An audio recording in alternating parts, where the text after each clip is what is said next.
Yes, hi. Hi, this is Super Dave. It's glad to be here today. So glad to be here. I promised that I would do reviews of all the Christopher Reeve Superman movies plus Supergirl plus Santa Claus the movie by Christmas time. Unfortunately, I did not get to that because at the time during Christmas I was struggling to overcome COVID, but thank God I'm feeling much better now. No more COVID. So, I have a good voice to do this. Uh, just a heads up, and I'm very glad to be here. All of these reviews will contain spoilers. So, my recommendation would be to see the movies and then see the reviews. So, I preface that spoilers. Okay. Um, a number of years ago, I did a brief review of Superman, and I want to review again. I did a commentary on Superman 3 back um, during that movie's 40th anniversary in June of 2023 last year. And but what I'm intending to do here are not full length commentaries, but even though I've have them on my private videos, but to do reviews of the movies. And each specific film I will give a separate review for. So, like Superman 1 is this review here. Superman 2 will be separate. Both versions talked about. Superman 3, then Supergirl, then Santa Claus the movie, then Superman 4, The Quest for Peace. At some point, I would like to release commentaries on all of those pictures. I just can't play the films while I'm doing my commentaries because there are copyright issues if I do that. So I'll try to keep each review reasonably brief, um, maybe under 20, 30 minutes, kind of see how I'm led on that. But anyway, Superman, otherwise known as Superman the movie, although in its titles is called Superman. Um, I give this one 4 stars, 4 stars out of 4. Uh, I have a star rating system where you go like 4, 3 3/4, 3.5, 3 and 0.25, 3, like that. All the Supermans are going to get 4 stars. But this first one I give 4 stars, and for very good reason. Um, the movie is directed by Richard Donner.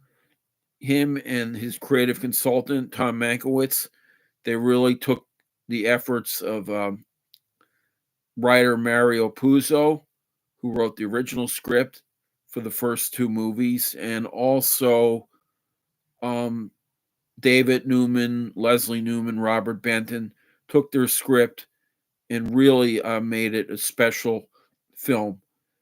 I won't get too much into the plot summaries as much as more why I like the film, but still there are spoilers.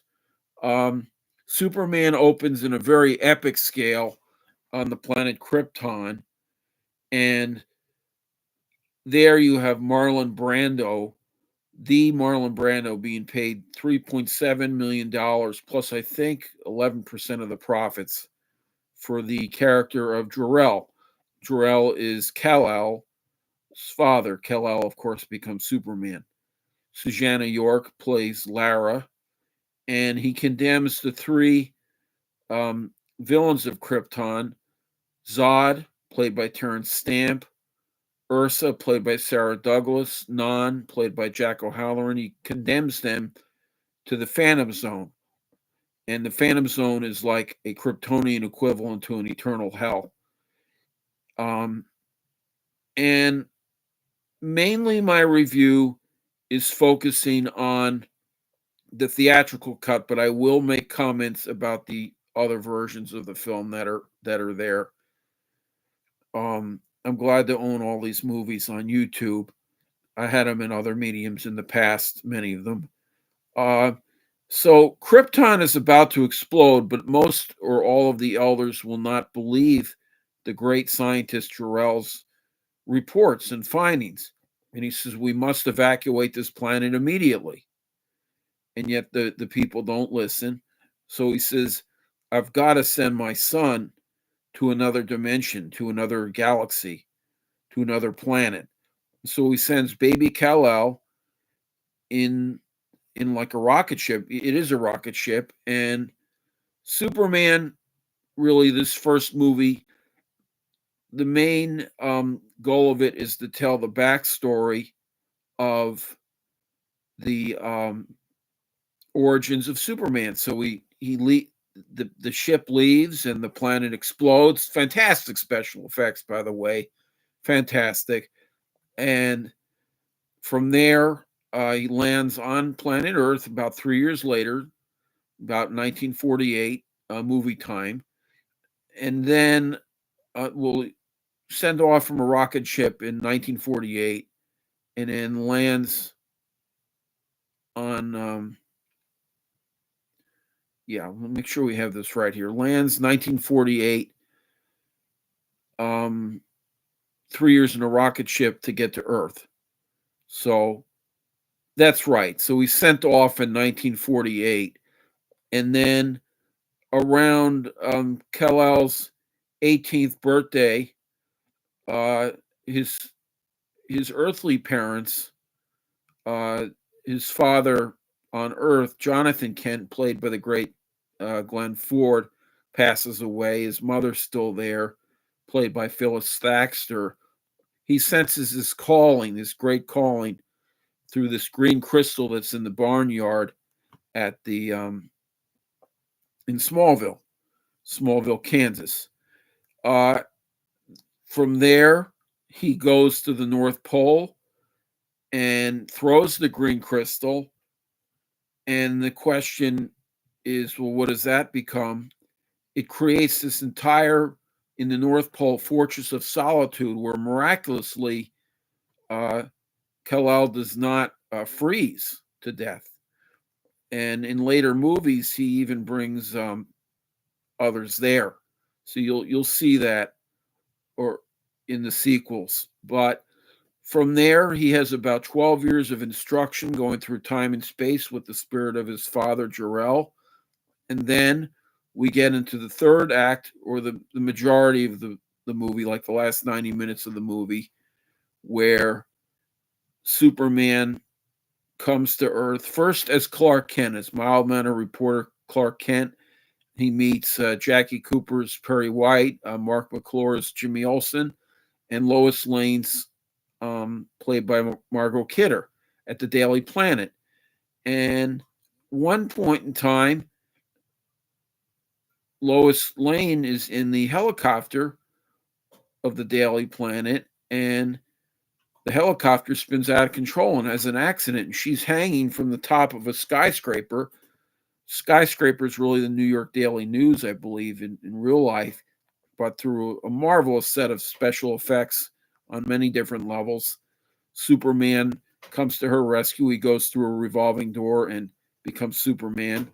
And of course, Superman is played by the late but great Christopher Reeve. And I love the line that's in the movie where she's like, he's like, don't worry, I've got you. She's like, you've got me. Who's got you? And she's like, well, who are you? And he says, a friend. And she just collapses. From there, Superman goes on and does many great feats that night. For example, there's a robber that climbs up the side of a building. He stops the robber. There's a great car chase sequence in Fulton Fish Market, and great views of Manhattan taken by the second unit crew, and as well as Donner's own direction, Richard Donner. And from there, he saves a cat in a tree, and then he saves the president on Air Force One flight, and because the wing gets hit by a lightning bolt. So it's really marvelous seeing all these fantastic feats. And then from there, you know, the Daily Planet, especially Perry White's like, we got to do a story on this flying whatchamacallit. It's like Franks and Beans, Death and Taxes, Politics and Corruptions. And Lois Lane gets a little note that says, see you at your place at 8, hopefully a friend. And in one of the movie's best scenes, Superman swoops down to her balcony and gives her a full exclusive interview. And from there, they have a wonderful flight over Metropolis, over the Statue of Liberty. They go up above the clouds.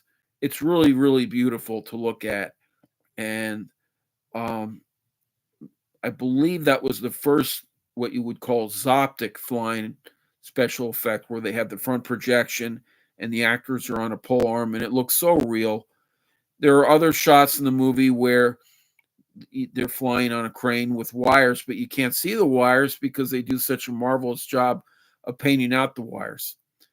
The final act of the movie concentrates on Lex Luthor's character, played by Gene Hackman, and his henchman Otis, played by the late Ned Beatty, and also Miss Eve Tessmacher, played by Valerie Prine or Valerie Preen.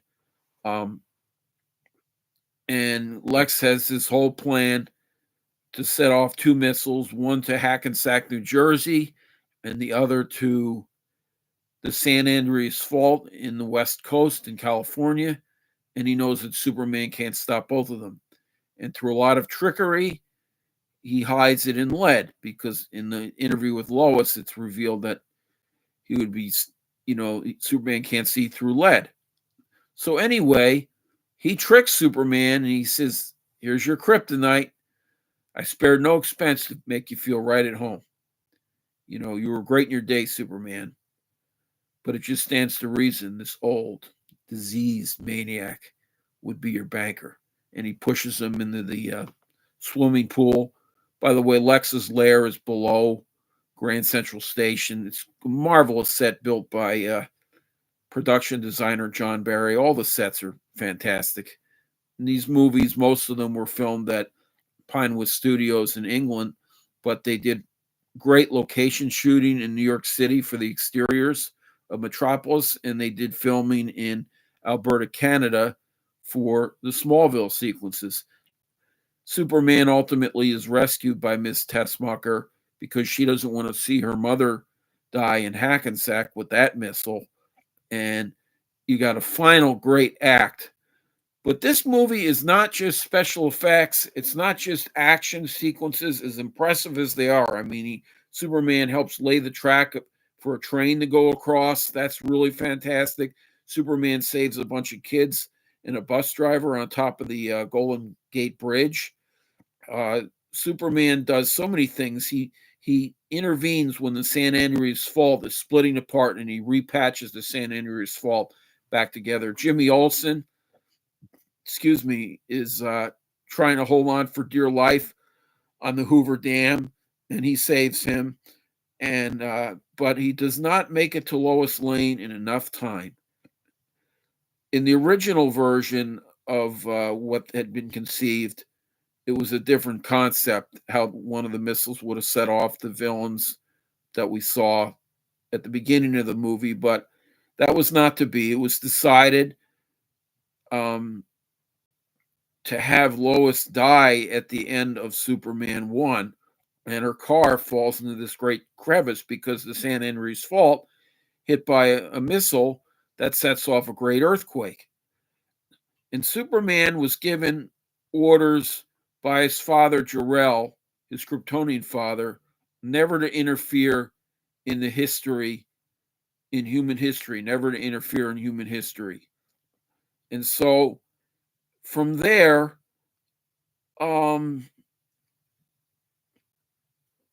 Superman defies his own father's advice, defies his own not only advice but command, and says, "Father, I'm gonna save Lois anyway."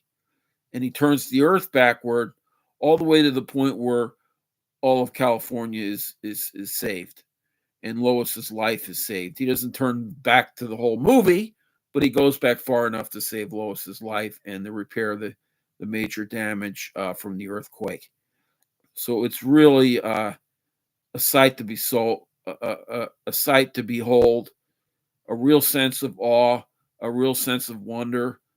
I believe that Superman has a great, meaning the movie has a great sense of humor, that it has a great sense of awe, a sense of reverence, a sense of respect for the legend. I have to say this, Richard Donner, he loves the word verisimilitude, which means respect the reality of the legend, respect the that this is not a joke. We're laughing with the characters, we're not laughing at the characters. And that's particularly shown in the chemistry between Gene Hackman and Christopher Reeve in their confrontation. And the love story, it's kind of interesting how Lois doesn't want to pay attention to Clark. I think she's kind of rude to Clark, but she loves Superman. When we get to Superman 3, I'll talk about another love interest. There's a brief cameo in this first Superman movie with Lana Lang in the Smallville scenes, but again, more on that in Superman 3. So there you have it. The movie does have a couple of other official versions. The theatrical version runs 143 minutes. That's 2 hours and 23 minutes long. There is a 2000 or 2001 director's cut edition where Richard Donner, in collaboration with editor Michael Thau, adds in another 8 minutes of footage. One of the key highlights for that is where, after Superman's first night of performing his heroics, he flies back to the Fortress of Solitude and has a chat again with his dad, Jor-El, about those feats. That's a really nice scene. Also, there's a very humorous scene where Clark Kent stands next to director Richard Donner and says, that'll be today. That'll be today when a guy can fly, huh? And then it's just very funny. So, but this movie is a lot of fun. It's very enjoyable. It's John Williams' score. I can't say enough good things about it. You got to see it. It's foundational. Some people might say, yeah, it takes a long time to get going, but you need the backstory in order to really appreciate the development of Superman's character, where he came from, how he landed on Earth, proving that a man can fly. So, but the greatest element of Superman is the late, great Christopher Reeve. He was able to smile into the camera in all 4 movies. They have that closing shot where he's flying and he smiles right into the camera. And it's as if he's smiling to you and to me.